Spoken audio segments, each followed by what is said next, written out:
এইটা যদি পারেন বাচ্চার শরীরে ফু দিবেন। জিবরিল আমিন নবীজিরে ফু দিস, আপনারা অবিকলে এই দোয়া পরে ফু দেন, আল্লাহ এই বাচ্চাকে হিংসুকের হিংসা থেকে হেফাজত করবেন। ঝাড়ফুঁক করা, কিছু পড়বেন এইভাবে ঝাড়ফুঁক করবেন। এই ব্যাপারে দুইটা দৃষ্টান্ত আপনাদের সামনে পেশ করি। এক নাম্বার, তিরমিজি শরীফের 972 নাম্বার হাদিস, আবু সাঈদ রাদিয়াল্লাহু তাআলা আনহুর বর্ণনা। তিনি বলেন, আন্না জিবরাইল আতান নবিয়্য সাল্লাল্লাহু আলাইহি ওয়াসাল্লাম, আল্লাহর নবীর কাছে জিবরিল আমিন আসলেন। আসার পর বললেন, ইয়া মুহাম্মদ ইশতাকাইতা, হে নবী মুহাম্মদ সাল্লাল্লাহু আলাইহি ওয়াসাল্লাম, আপনি কি অসুস্থ? নবীজিরে প্রশ্ন করলেন, আপনি কি অসুস্থ? আল্লাহর নবী জবাব দিলেন, নাম, হ্যাঁ আমি অসুস্থ। এবার জিবরিল আমিন কি বলছে দেখেন, যদি পারেন মুখস্থ রাখেন। বিসমিল্লাহি আরকিকা, আল্লাহর নামে আমি আপনারে ঝাড়ফুঁক করতেছি। জিবরিল আমিন নবীজিরে ফু দিতেছে।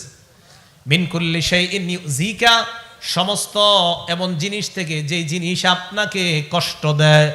বিসমিল্লাহি আরকিকা, আল্লাহর নামে আপনাকে আমি ঝাড়ফুঁক করি। মিন কুল্লি শাইইন ইউযিকা, প্রত্যেক ওই জিনিস থেকে যে জিনিস আপনাকে কষ্ট দেয়।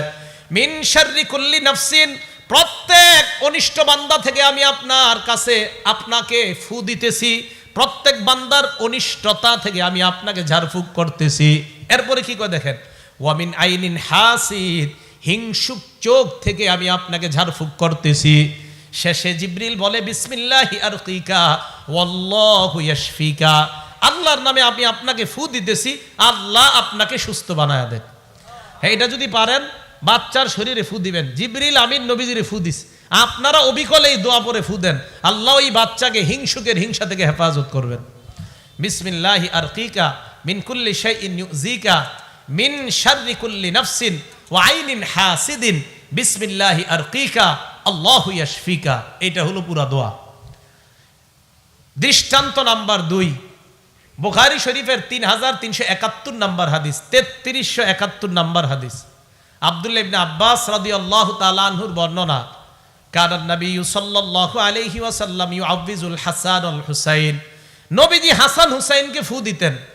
ফু দেওয়ার সময় আল্লাহ নবী বলতেন, ইন্না আবাকুমা কানা ইউআউযিজু বিহা ইবনাহুমা ইসমাঈল ওয়া ইসহাক। নবীজি সাল্লাল্লাহু ইবনাইহি ইসমাঈল ওয়া ইসহাক, আল্লাহর নবী বলেন হাসান হুসাইনকে ফু দেওয়ার সময় বলেন, ও হাসান আর হুসাইন, তোমাদের আব্বা ইব্রাহিম আলাইহিস সালাতু ওয়াস সালাম কানা ইউআউযিজু বিহা ইসমাঈল ওয়া ইসহাক, তোমাদের আব্বা ইব্রাহিম আলাইহিস সালাতু ওয়াস সালাম তার সন্তান ইসমাঈল এবং ইসহাককে আমি তোমাদের দুইজনকে যেইভাবে ফু দেই, ইব্রাহিম নবী তার 2 সন্তানকে এইভাবে ফু দিতেন। ইব্রাহিম নবী ফু দিতেন ইসমাঈল আর ইসহাক নবীকে কিভাবে, যদি পারেন দোয়াটা মুখস্থ রাখেন। ইব্রাহিম নবীও এই দোয়া পড়তেন, আমাদের নবীও এই দোয়া পড়তেন, আপনিও এই দোয়া পড়ে আপনার সন্তানকে ফু দেন। আউযু বিকালিমাতিল্লাহি তাম্মা মিন কুল্লি শাইতানিন হাম্মা ওয়া মিন আইনিন লাম্মা, বাস এতটুকু। আউযু বিল্লাহ, আল্লাহর কাছে পানাহ চাই, মিন কুল্লি শাইতান, প্রত্যেক শয়তান থেকে, হাম্মা, প্রত্যেক অনিষ্ট বিচরণকারী যত প্রাণী আছে এই প্রাণীদের অনিষ্টতা থেকে, ওয়া মিন আইনিন লাম্মা, প্রত্যেক হিংসুক চোখ থেকে আমি আল্লাহর কাছে পানাহ চাই। এটা বলে বাচ্চাদের শরীরে ফু দিবেন, নিজের শরীরে ফু দিবেন। আল্লাহর নবী হাসান হুসাইনের শরীরে ফু দিতেন আর বলতেন, ইব্রাহিম নবী অবিকল এই দোয়াটা পরে ইসমাঈল এবং ইসহাক নবীকে ফু দিতেন। আউযু বিকালিমাতিল্লাহ, বুখারী শরীফের বর্ণনা, 3371 নাম্বার হাদিস।